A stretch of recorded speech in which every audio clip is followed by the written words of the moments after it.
Salut à tous, alors aujourd'hui une petite vidéo dédiée donc à la keynote de l'iPhone 11. On va revenir un petit peu sur les nouveautés, sur ce qu'Apple n'a pas forcément dit pendant la conférence, qu'on attendait aussi sur cet iPhone qui n'est pas arrivé. Bref, est-ce que ça vaut le coup d'acheter ces téléphones? Qu'est-ce qu'il y a de vraiment nouveau? On parlera aussi bien sûr de l'Apple Watch série 5. Bon, il n'y a pas grand chose cette année. Alors au niveau du design, moi je les trouve quand même assez réussis ces iPhones finalement. Alors Apple a fait le choix de ne pas mettre ici le fond du carré de capteur en noir, ce qui est plutôt pas mal, d'autant que le vert le recouvre quasiment. Évidemment, il y a les objectifs quand même qui ressortent. Ça c'est un peu dommage, hein, ça risque d'être un peu instable sur une table, mais en tout cas je trouve que c'est globalement assez réussi. C'est d'autant plus réussi qu'il y a des nouvelles couleurs. Ça faisait quand même un petit moment qu'on attendait, notamment ce vert là un peu kaki que je trouve très sympa. Alors il y a une petite nouveauté cette année, c'est que les iPhones sont toujours plus lourds, donc toujours plus denses, hein, on les fait tomber plus facilement. Et puis Apple s'est dit, bah voilà, quitte à proposer toujours les petites coques classiques hein, en cuir et en silicone, on va rajouter aussi ces coques transparentes qui étaient avant disponibles que pour le 10R. Alors elles coûtent assez cher à une cinquantaine d'euros, mais elles jaunissent pas, elles sont très bien adaptées. Moi je la trouve vraiment pas mal, celle du 10R, et donc elle va sortir pour tous les iPhones. Bref, voilà, aujourd'hui on va pouvoir profiter un petit peu plus officiellement de ces nouvelles couleurs, et je trouve ça pas plus mal. Alors sur la partie photo, on attendait quand même beaucoup Apple au tournant, notamment en matière de photos de nuit, où c'est vrai que le 10S avait déjà fait des progrès, mais là, quand même, il se faisait battre à plat de couture par la concurrence. Cette fois, on a un mode nuit, comme chez Google, comme chez Huawei, ça c'est vraiment cool. On a un meilleur mode HDR. Moi j'ai vraiment hâte de tester, hein, voir si Apple a repris le lead vraiment sur la partie photo. Alors ils ont fait des choix assez différents suivant les modèles. Par exemple sur le successeur du 10R, donc l'iPhone 11 de base, on a deux capteurs mais on a un ultra grand angle, on n'a pas de zoom. Moi je pensais qu'ils mettraient un zoom comme beaucoup de monde. Finalement non, peut-être le zoom aurait été une meilleure idée quand même hein, pour le mode portrait, pour plein de choses. Moi je pense que c'est plus utile, mais bon voilà, dites-moi dans les commentaires si vous préférez ça ou un ultra grand angle. Et puis donc sur la version Pro, on a les trois capteurs, donc voilà, là c'est vraiment la totale. Alors c'est cool, on a un ultra grand angle, un zoom seulement 2 fois, bon c'est dommage, ils auraient pu aller plus loin comme Huawei, ça n'a pas été le cas. Et puis surtout ces capteurs secondaires, ils ont quand même une ouverture qui est pas terrible, hein, à 2, 4, donc voilà, en mode nuit je pense que ça fera vraiment pas de miracle. Et puis l'ultra grand angle est pas stabilisé, donc aux photos on s'en fiche un petit peu, vous étiez nombreux à me le dire, mais en vidéo je trouve que c'est vraiment dommage hein, si on passe d'un capteur à l'autre, qu'il y en a un qui soit pas stabilisé. Bon voilà, on verra vraiment à l'usage, j'ai vraiment hâte de tester, de vous faire une petite vidéo sur la partie photo. Alors en vidéo il y a aussi pas mal d'améliorations, bon on est toujours en 4K à 60 images par seconde, ça change pas. Par contre maintenant on peut changer de capteur pendant l'enregistrement, donc c'est cool, on peut passer de l'ultra grand angle au zoom, donc voilà, là si vous voulez zoomer un petit peu dans l'image, c'est vraiment pratique. On a aussi la possibilité d'enregistrer tous les flux vidéo en même temps. Alors il va falloir passer par des applications tiers comme Filmic, mais là ils l'ont annoncé, donc c'est assez incroyable, puisqu'en termes de puissance de calcul, même les gros boîtiers professionnels, hein, ils sont pas capables de faire ça. Donc voilà, une grosse nouveauté pour moi. Et puis la fonction aussi haute dynamique qui passe à 60 images par seconde. Je sais pas si vous vous rappelez, avant quand la lumière était pas terrible, on enregistrait en 24 fps, on avait une meilleure qualité, on avait un petit peu moins de grain.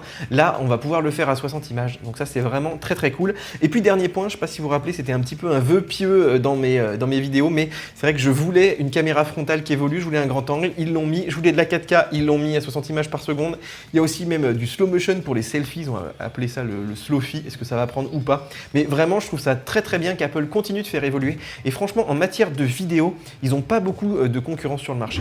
Alors c'est la première fois qu'Apple utilise le terme pro hein, pour ses iPhones, et pourtant je trouve qu'il y a plein de fonctionnalités qu'on attendait et qu'on n'a pas vu. Par exemple ProMotion, vous savez, l'affichage à 120 Hz, la charge inversée pour recharger ses AirPods sur son iPhone, l'arrivée de l'Apple Pencil, bon ça je vous avais dit que j'y croyais pas trop, comme Touch ID sous l'écran, peut-être plutôt pour l'année prochaine. Bien sûr pas de port USB-C, pas de 5G, bon ça on s'y attendait, mais voilà, pour un iPhone Pro ça manque quand même pas mal face à la concurrence. On nous a enlevé 3D Touch, alors ça pour moi c'est vraiment, je voulais pas y croire, mais c'est vrai qu'ils ont osé enlever le capteur de pression, et on va se retrouver comme l'iPhone 10R, voilà, appuyer longtemps sur la lampe torche, longtemps pour avoir le curseur. Ça c'est vraiment dommage pour tous les gens qui l'utilisaient. Pour moi c'était une fonction pro. Et puis on n'a pas non plus FaceTime dans les deux sens. Alors ils disent que FaceTime a des meilleurs angles, mais en tout cas a priori ça ne fonctionne pas à l'horizontale comme sur l'iPad, pourtant ils savent le faire, donc je ne comprends pas pourquoi ils l'ont pas mis. Donc vous voyez que sur cet iPhone Pro, moi j'en attendais quand même un petit peu plus cette année. Alors à l'inverse, entre la version Pro et pas Pro, on a quand même des différences, notamment bon, le triple capteur, ça on l'a vu. On a un système donc qu'ils ont présenté pendant la keynote qui s'appelle Deep Fusion, qui permet de créer des images très détaillées en prenant 8 photos simultanément avec des expositions différentes, etc. Donc ça voilà, c'est quelque chose qui est inédit sur ces modèles. On a aussi un écran qui est plus résistant, qui est OLED, hein, qui est pas LCD comme sur l'entrée de gamme, qui est plus lumineux, qui peut être jusqu'à 2 fois plus lumineux, l'air de rien. bien, c'est quand même pas mal. Il est aussi un peu plus étanche, on gagne 2 mètres, voilà, bon, les normes sont quand même assez voisines, mais c'était toujours ça de prix. Bon, on a enfin le chargeur rapide USB-C de 18 watts, là ils auraient pu le mettre sur les deux. On a aussi une meilleure autonomie, alors Apple nous dit plus 4 heures sur les versions Pro, en réalité entre le non Pro et le Pro, on a entre 1 et 3 heures de différence, hein, parce que le 10R avait une très bonne autonomie l'an dernier, donc vous voyez quand même on a pas mal de fonctionnalités qui sont inédites si vous prenez donc la version Pro par rapport à la version pas Pro.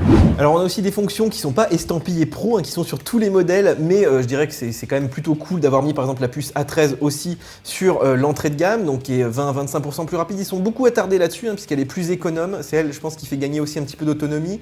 Elle a aussi des compétences en machine learning de plus en plus utilisées notamment en photo.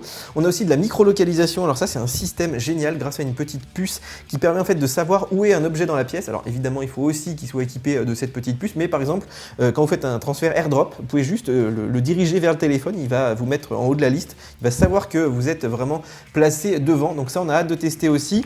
On a l'arrivée du Wi-Fi 6, bien sûr, un Wi-Fi beaucoup plus rapide, ça on vous en a parlé hein, dans l'actualité pas mal de fois. On testera aussi bien sûr hein, pour savoir si c'est plus rapide que le Wi-Fi AC, le Wi-Fi qui était quand même assez lent hein, sur l'iPhone, il y avait un petit peu moins d'antenne que chez certains concurrents, donc voilà, c'est quand même des fonctionnalités qui sont entre guillemets pro, mais qu'Apple a mis sur tous les modèles.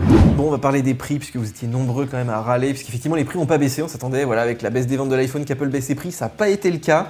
En plus, on a la version Pro qui démarre à 64 Go, donc là voilà, plus de 1000 €, c'est quand même assez scandaleux. L'iPhone 11 démarre à 809 €, 859 € pour passer à 128 Go, autant vous dire que tout le monde va le faire. Et c'est vrai que derrière, on a envie de faire monter les capacités finalement sur ce modèle qui est censé être de l'entrée de gamme, donc voilà, c'est un petit peu dommage.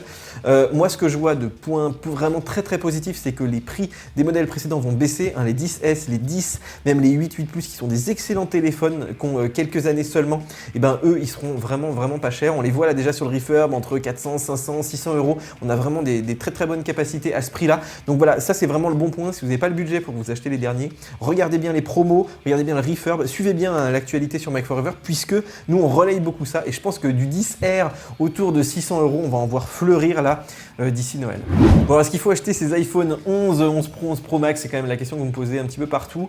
Moi je trouve que cette année, à part sur la partie photo vidéo, si vous en faites beaucoup, si c'est vraiment votre appareil photo principal, si vous filmez de nuit, si vous faites un petit peu voilà, des petits montages et tout, ça peut valoir le coup, mais c'est vrai que quitte à mettre un gros budget, peut-être attendre 2020 avec la 5G, peut-être le retour 3D Touch, hein, je rêve, mais c'est vrai que cette année c'est un peu service minimum pour Apple, il n'y a pas des grosses nouvelles fonctionnalités en dehors de la partie photo vidéo, et encore, hein, très franchement, c'est pas non plus complètement dingue par rapport à la concurrence, mais voilà, ProMotion, la charge inversée, l'Apple Pencil, Touch ID sous l'écran, enfin il y a plein de petites choses comme ça qui pourraient arriver l'an prochain d'ailleurs, qui sont dans les rumeurs.